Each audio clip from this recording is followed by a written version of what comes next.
आज की इस वीडियो में हम चर्चा करेंगे चौधरी देवीलाल विश्वविद्यालय सिरसा द्वारा अभी हाल ही में कोरोना संक्रमण काल में भी बीएड सेकेंड ईयर के जो पेपर करवाए जा रहे हैं उसमें बीएड सेकेंड ईयर का जो पहला पेपर है नॉलेज एंड करिकुलम डेवलपमेंट यानी कि पाठ्यक्रम ज्ञान और पाठ्यक्रम विकास के जो इम्पोर्टेंट क्वेश्चंस है के बारे में इस वीडियो में हम पिछले क्वेश्चन पेपर के साथ साथ हमारा जो करंट का सिलेबस है उसमें से किस तरह टॉपिक बनते हैं और किस तरह से प्रश्न पूछे जाते हैं के बारे में भी एक तरह से चर्चा करते हैं। तो आपसे बस यही गुजारिश है कि आपने अगर अभी तक हमारे इस YouTube channel let's online education को सब्सक्राइब नहीं किया है तो अभी ही इस YouTube चैनल को सब्सक्राइब करें, वीडियो को ज़्यादा से ज़्यादा लाइक और शेयर करें और कुछ व्हाट्सएप ग्रुप में भी इन वीडियो को भेज दें ताकि ज़्यादा से ज़्यादा विद्यार्थियों को इन वीडियो के माध्यम से फ़ायदा मिल सके और हमारा इन वीडियो को बनाने का जो उद्देश्य है वो पूर्ण हो सके। आपको हमारे टेलीग्राम ग्रुप जो कि लेट्स ऑनलाइन एजुकेशन के नाम से ही है पर पीडीएफ की फाइलें वगैरह उपलब्ध हो जाती है। इसके अलावा बीएड के संबंध में अगर आप कोई जानकारी प्राप्त करना चाहते हैं तो आप हमें व्हाट्सएप पर 9355695753 नंबर पर मैसेज कर सकते हैं। आपके मैसेज का ज़रूर रिप्लाई किया जाएगा। साथ ही साथ आप कहां से हमारे इस यूट्यूब चैनल से जुड़े हुए हैं आप अपना नाम डिस्ट्रिक्ट का नाम ज़रूर लिखें ताकि पता लगे कि कहां से विद्यार्थी हमारे इस यूट्यूब चैनल के माध्यम से जुड़े हुए हैं। बीएड सेकेंड ईयर का आपका ये पहला पेपर है नॉलेज एंड करिकुलम जो कि 3 घंटे का और 40 नंबर का होगा। 10 नंबर की इंटरनल जाएगी जो कि कॉलेज के द्वारा 75 यानी कि 7, 8 और 9 जो है वो आपकी भेज दी जाएगी।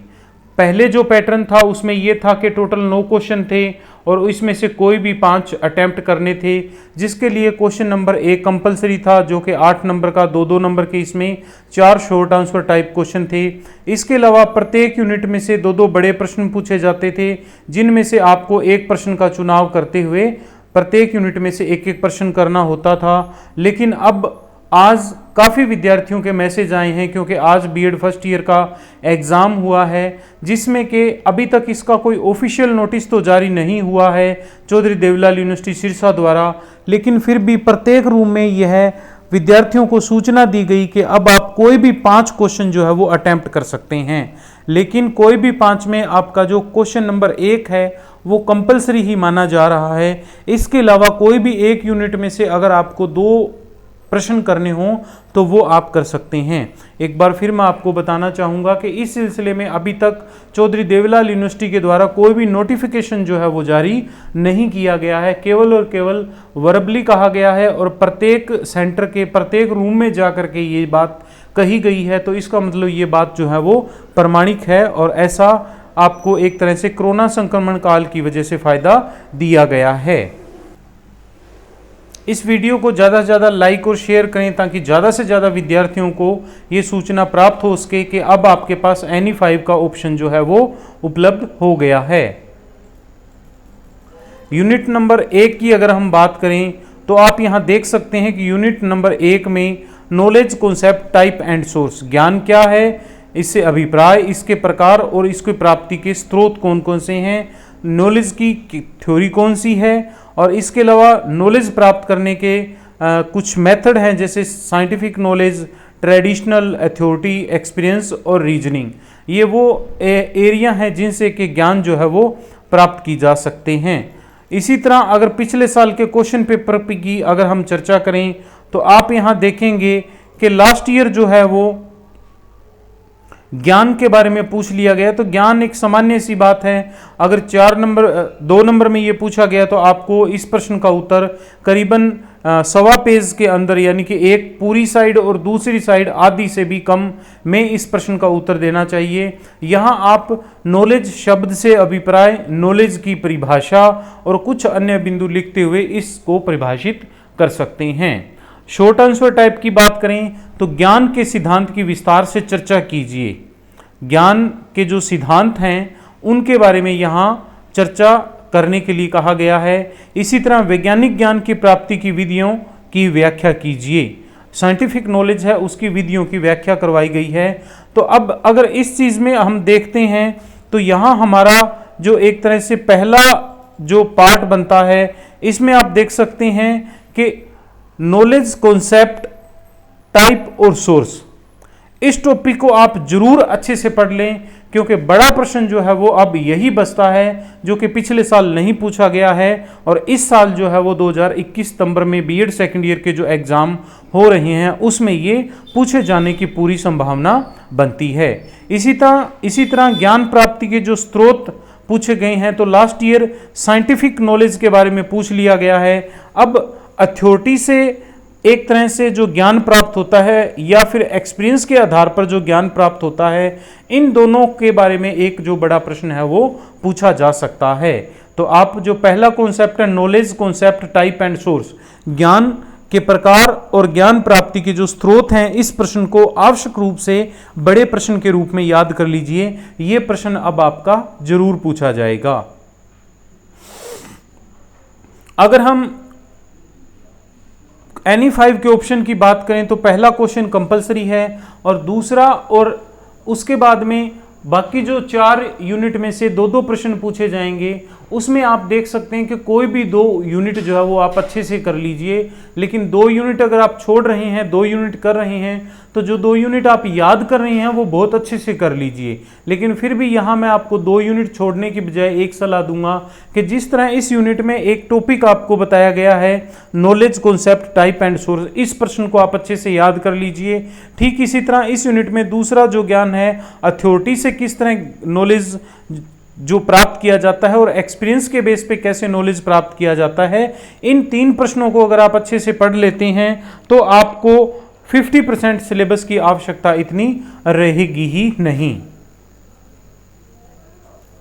यूनिट नंबर अगर हम 2 की बात करें तो इसमें national knowledge economy, national knowledge commission, NKC on management of education और Indian knowledge system, elementary, secondary और हायर एजुकेशन, ये अलग अलग तरह के इसमें जो टॉपिक जो हैं वो दिए गए हैं।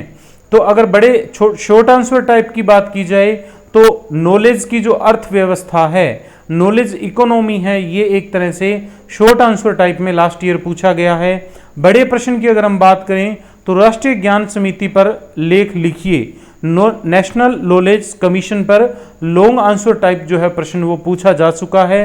इसी तरह इंडियन नॉलेज सिस्टम की अगर हम बात करें तो यहाँ इन्होंने सेकेंडरी लेवल पर जो है उस बारे में एक तरह से प्रश्न पूछ लिया है।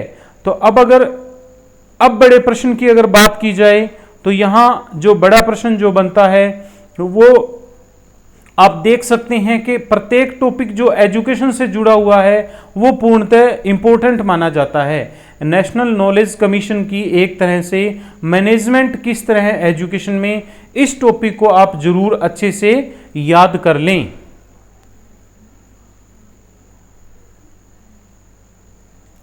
इससे ऊपर पहले का जो टॉपिक है नेशनल नॉलेज कमीशन, ये लास्ट ईयर बड़े प्रश्न में पूछा जा चुका है।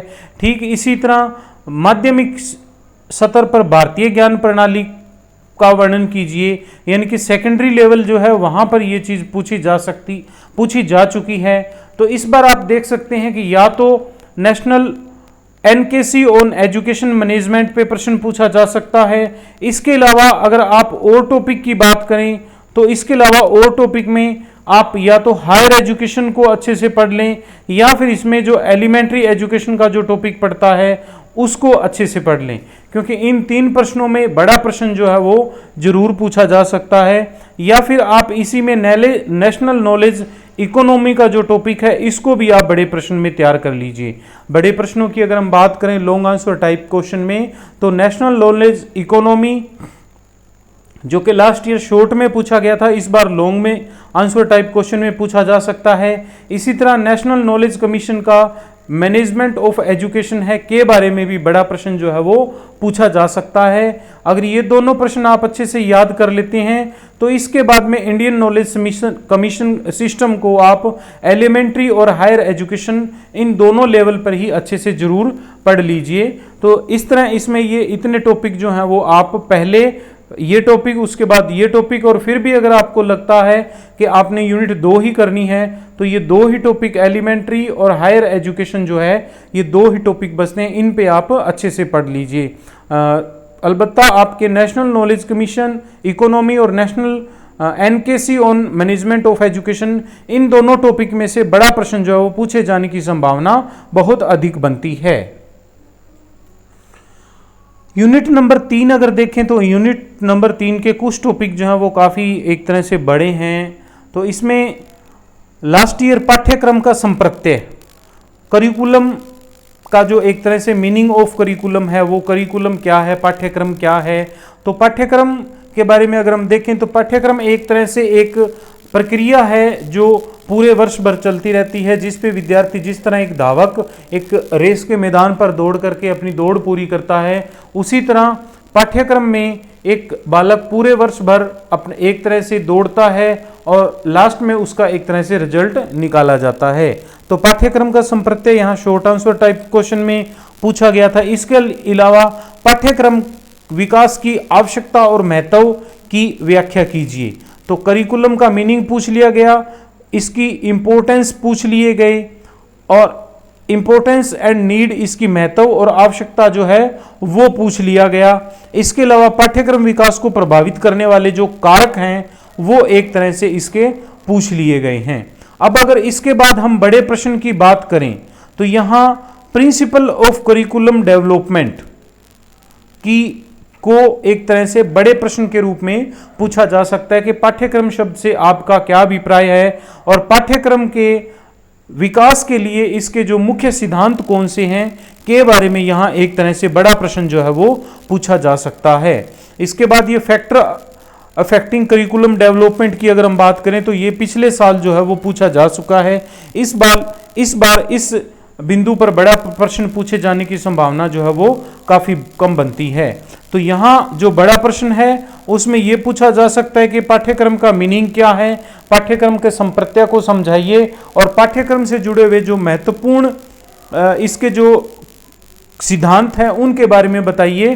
तो इन दोनों टॉपिक के आधार पर एक बड़ा प्रश्न जो है वो बनाया जा सकता है। और दूसरे अगर टॉपिक की हम बात करें, दूसरे टॉपिक की अगर हम बात करें तो दूसरा टॉपिक जो है वो issue and trends in curriculum development, curriculum development में किस तरह के इशू और ट्रेंड्स जो है वो होते हैं उस बारे में दूसरा बड़ा प्रश्न जो है वो पूछा जा सकता है, या इसी में स्टेप ऑफ करिकुलम डेवलपमेंट जो है वो भी पूछे जा सकते हैं।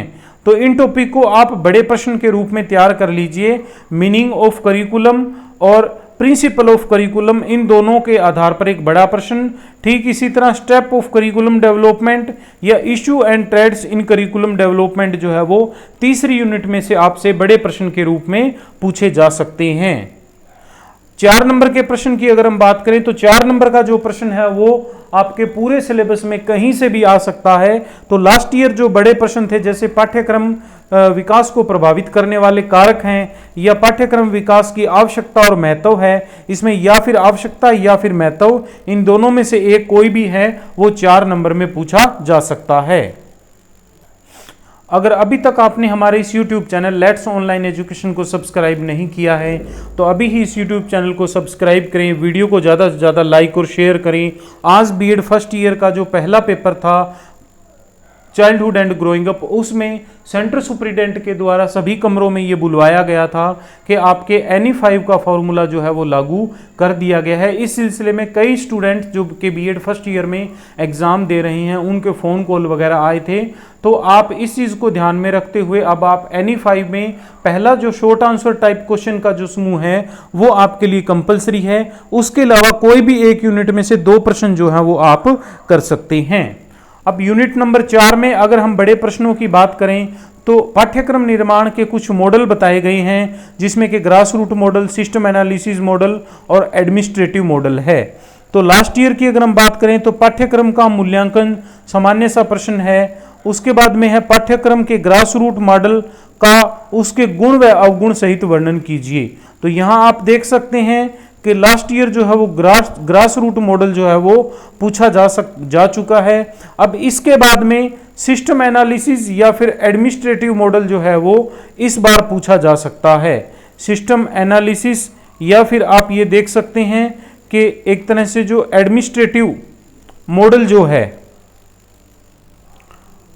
एडमिनिस्ट्रेटिव मॉडल जो है वो इस बार पूछा जा सकता है। अगर आप मॉडल ही करते हैं तो दूसरा जो सिस्टम एनालिसिस जो मॉडल है, जिसमें कि पूरे के पूरे सिस्टम का एनालिसिस करके फिर पाठ्यक्रम का निर्माण किया जाता है, तो ये दोनों ही प्रश्न जो हैं वो बड़े प्रश्न में पूछे जा सकते हैं। इसी तरह पिछले साल करिकुलम का वैल्यूएशन के बारे में शॉर्ट आंसर टाइप पूछा गया था, लेकिन इस बार यही जो प्रश्न है ये शॉर्ट की बजाय लॉन्ग आंसर टाइप में भी पूछा जा सकता है कि करिकुलम का पाठ्यक्रम का मूल्यांकन, इसका कॉन्सेप्ट, इसकी इंपॉर्टेंस, कॉन्सेप्ट यानी कि मीनिंग, इसके इंपॉर्टेंस या फिर इसके जो स्टेप हैं उन्हें इसी प्रश्न में मिला करके बड़े प्रश्न के रूप में पूछा जा सकता है। यहाँ बड़े प्रश्न की अगर बात की जाए तो बड़ा प्रश्न जो है वो इन दोनों पॉइंटों को मिलाते हुए कि करिकुलम का मूल्यांकन क्या है, पाठ्यक्रम का मूल्यांकन क्या है, इसका क्या महत्व है और इसको मूल्यांकन के जो अलग अलग स्टेप हैं वो कौन से हैं, यहाँ पर एक बड़ा प्रश्न जो है वो एक तरह से पूछा जा सकता है। इसके अलावा दूसरा पर बड़ा प्रश्न जो लास्ट ईयर पूछा गया था कि पाठ्यक्रम के विकास के संदर्भ में एनपीई 1986 की सिफारिशें बताइए। तो 1986 यहाँ पूछ लिया गया है।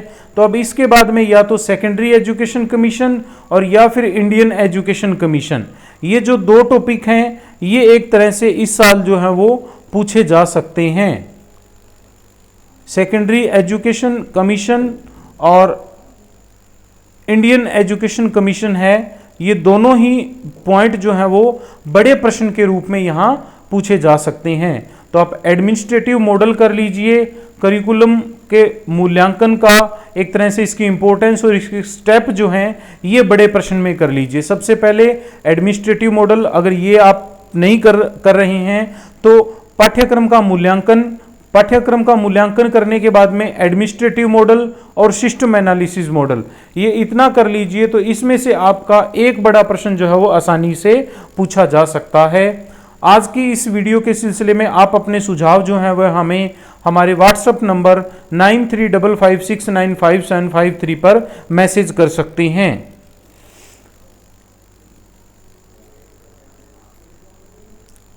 हमारे व्हाट्सएप नंबर 9355695753 पर मैसेज कर सकते हैं। अगर अभी तक आपने हमारे इस YouTube channel let's online education को सब्सक्राइब नहीं किया है तो अभी ही इस यूट्यूब चैनल को सब्सक्राइब करें, वीडियो को ज़्यादा से ज़्यादा लाइक और कुछ व्हाट्सएप ग्रुपों में शेयर कर दें ताकि ज़्यादा से ज़्यादा विद्यार्थियों तक इस वीडियो की पहुँच हो सके और वीडियो बनाने का हमारा जो उद्देश्य है वो पूर्णता को प्राप्त हो सके, उद्देश्य पूर्ण हो सके।